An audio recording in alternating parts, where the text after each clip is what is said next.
In this section, we're going to go over how to create some basic visualizations using Matplotlib. Alright, so you see a lot of code here. Most of it is stuff that we've gone over in the notebook already.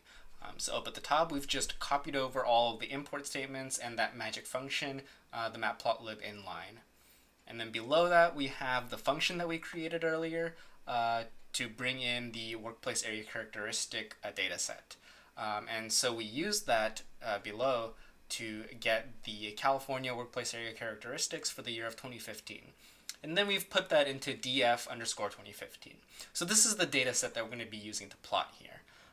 Now what we're going to do is we're going to create a histogram that plots the frequencies of the number of jobs within each workplace area characteristic. Okay, so basically this is just going to allow us to see the distribution of the number of jobs by census block. Alright, so let me actually start by running this top part. And here I've just kind of included all of that up above just to show you kind of what we need in order to create these plots. What from earlier on in the notebook is essential to creating these plots. Alright, so let's go over this first line down here.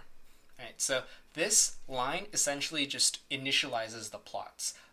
This subplots function, what it does is it creates a figure and axes object, and then just, right here in this line, we're assigning them to fig and x.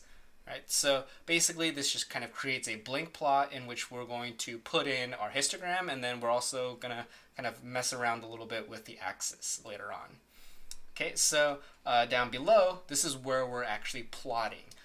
And so if you recall, this is how you get one column from a data frame, and this is the C000 column, the number of jobs in that census block. And then we use .plot using kind equals hist. And so this is going to create a histogram. Now after that, we have bins and range. And so this is just for histograms. You can kind of say, how many bins you want, the range, and you can kind of play around with this a little. We chose these numbers just because it looks a little bit nicer. You can even try deleting these. It'll still plot it, but it'll use default values instead, so it might not look as nice. But yeah, this is just a matter of playing around, seeing what looks nicer, what kind of gives you more useful plots.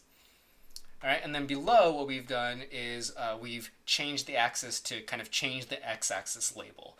So using set underscore x label, we found the number of jobs, or sorry, since this was the number of jobs, we assigned the string number of jobs to that x-axis. And so we can kind of display that this is the number of jobs. Let me actually try running this. And so this is the plot. Basically, if you notice, the range is from 0 to 500, like we said.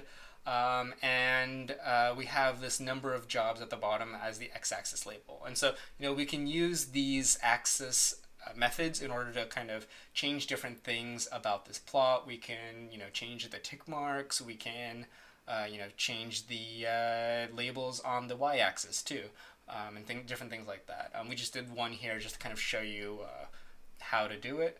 But yeah, there's all sorts of possibilities in terms of using these axis object methods. All right, so basically this is just kind of how you create your basic visualization. As you can see from this histogram, you see that it's a very right-skewed distribution. And actually, there's a reason we chose this range is because if we didn't, the default value would be very high and it would kind of just stretch the graph out and we wouldn't really be able to see anything. Right, so basically, this is how you can kind of create your basic visualizations. You can change this kind. Later on, we'll also do stuff like a box plot. And so basically, this is where you would kind of just change these in order to create different types of plots.